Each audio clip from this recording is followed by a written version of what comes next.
sebelum tidur merasakan takut dengan kematian, mengingat banyak dosa dan ibadah yang belum tentu diterima. Apakah itu termasuk was-was, ya, atau gangguan syaitan? Gampang kita bedakan was-was, gangguan syaitan, ataukah sesuatu yang ada nilai positif di situ. Kalau takutnya kita kemudian mengantarkan kita untuk melaksanakan amalan, maka ini takut yang apa? Yang positif, ya.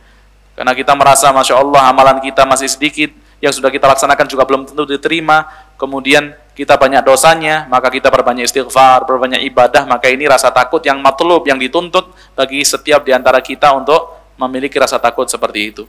Tapi kalau takut-takut aja, ada orang seperti itu ya, takut was-was ini nggak ngapa-ngapain, tapi maka ini apa? Dipastikan was-was dari syaitan untuk ya menjadikan hamba tersebut merasa jauh daripada rahmat Allah Subhanahu wa taala, ya. Makanya dikatakan di dalam Al-Qur'an, innahu la yai'asu min rauhillahi illal qaumul kafirun. Nggak boleh seseorang apa? Untuk merasa putus asa daripada rahmat Allah. Jadi syaitan ingin menjadikan dia untuk merasa putus asa daripada rahmat Allah. Padahal Allah ini Ghafurur Rahim. Allah Maha Pengampun, Allah Maha Penyayang. Sebesar apapun dosa kita yang kita lakukan, kalau kita minta ampun kepada Allah, pasti akan Allah Subhanahu wa taala ampuni. Wa may yaqnatu min rauhillah. Enggak boleh kita berputus asa daripada rahmat Allah Subhanahu wa taala. Jadi kalau takut mengantarkan kita kepada ibadah, ini Masya Allah. Tapi kalau takut sebatas takut, kita malas ngapa-ngapain gara-gara takut, gara-gara kita ini adalah apa? Was-was daripada syaitan untuk menjauhkan kita daripada rahmat Allah Subhanahu wa taala, menjadikan kita jauh daripada rahmat Allah. Baik. Bantu yuk operasional Rumah Dakwah Al-Hujah dan terselenggaranya kajian serta dakwah Al-Hujah dengan menjadi donatur tetap setiap bulan berinfak Rp30.000. Dengan infaknya setiap bulan Rp30.000, insya Allah akan membantu dakwah Al-Hujah dan jadikan ini amalan yang istiqomah yang dilakukan terus-menerus atau kontinu. Allah mencintai amalan yang istiqomah walaupun sedikit. Terus istiqomah setiap bulan, jangan berhenti, karena Allah mencintai hambanya yang istiqomah. Dan insya Allah ini akan menjadi amal soleh jariah dengan menyebarnya ilmu yang bermanfaat. Yuk salurkan amalan istiqomahnya setiap tanggal 3 setiap bulannya melalui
Mungkin sampai di situ. Ya, ada yang mau ditanya langsung? Fadhal. Masya Allah. Bismillah. Ada pertanyaan titipan yaitu mengenai boneka digital yang sekarang lagi marak. Boneka digital yaitu robot perempuan yang dijadikan istri. Iya. Bagaimana kita menyikapinya dan bagaimana kita memberitahu kepada anak-anak kita gitu dengan keadaan seperti ini. Terima kasih Ustaz. Baik, ya. Perkara-perkara seperti itu tentu ya berasal daripada a'daul Islam, musuh-musuh Islam. Karena apa? Mereka ingin agar menjadikan kaum muslimin ya hidup sendiri, mencukupkan dengan robot-robot tadi sehingga tidak menjalankan sunnah Nabi Sallallahu Alaihi Wasallam, kemudian memperbanyak keturunan sebagaimana yang diminta oleh Rasulullah Sallallahu Alaihi Wasallam. Jadi supaya apa? Supaya jauh daripada tuntunan Nabi, maka dibikin seperti itu. Cukuplah dengan robot kalau sudah mencapai kepuasan seperti itu ya yang mereka inginkan. Maka ini tidak tentunya apa? Penyimpangan ya, penyimpangan entah itu dalam perkara seksual atau mungkin ya ada penyakit tentunya di dalam otak dan hati mereka yang mencanangkan perkara-perkara tersebut. Dan barang siapapun itu yang kemudian melakukan kebijakan yang seperti itu, maka ini tetap adalah perkara yang tentunya melanggar syariat Allah Subhanahu wa taala. Rasul mengatakan tazawwaju, menikahlah kalian. Diperintahkan untuk apa? Nikah sama orang, bukan nikah sama robot. Ya, diperintahkan untuk menikah sama ya sesama manusia, bukan menikah dengan robot. Nikah tersebut di situ ya bisa termasuk nikah secara lafaz atau nikah secara ya makna melangsungkan pernikahan, atau kemudian melakukan hubungan yang ketika dilakukan bersama pasangan yang sah ini mendapatkan keutamaan, mendapatkan pahala dan sebagainya. Ya tentunya kalau dilakukan dengan robot seperti itu, ini ya juga termasuk diantara perbuatan dosa ya, perbuatan dosa. Untuk memberikan pemahaman kepada anak kita ya tentunya kita ya kenalkan pada mereka bahwasannya ini merupakan penyimpangan ya, yang diperintahkan di dalam agama seperti ini, yang Allah perintahkan untuk ya Allah jadikan dari diri kita pasangan kita untuk apa? Supaya kita tenang. Nggak mungkin seorang mendapatkan as-sakinah ketika nikah sama robot, betul nggak? Nikah sama robot tidak akan mendapatkan sakinah, mawaddah dan juga apa? Rahmat.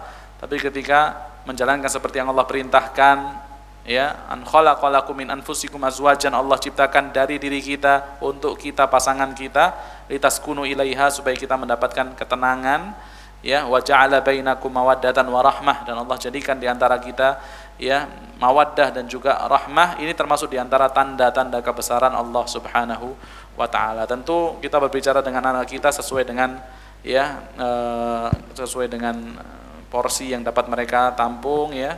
Semoga Allah mudahkan bagi kita kaum muslimin untuk memberikan penjelasan bagi keluarga kita, bagi masyarakat juga, bahwasanya ini merupakan suatu penyimpangan yang tentunya dimurkai oleh Allah Subhanahu wa taala dan termasuk di antara pelanggaran syariat. Ya. Ustaz, mau tanya Ustaz ya, tentang keutamaan sabar itu tadi Ustaz menyampaikan pahalanya mendapatkan pahala yang besar di akhirat ya. Terus mendapatkan cinta Allah, lalu mendapatkan surga, lalu mendapatkan kebersamaan dari Allah ya Ustaz ya. Lalu termasuk pemberian yang terbaik untuk seorang mukmin ya. Nah kalau misalnya ada sebuah kejadian Ustaz, misalnya kita mau naik pesawat gitu Ustaz ya. Lalu ternyata pesawat kita di-delay gitu ya Ustaz ya. Di situ kan kita posisinya bersabar ya Ustaz ya. Kita di-delay, kita bersabar. Ternyata setelah kita ketahui ya pesawat lain yang berangkat pada saat ya, yang jam yang sama ya dengan nama pesawat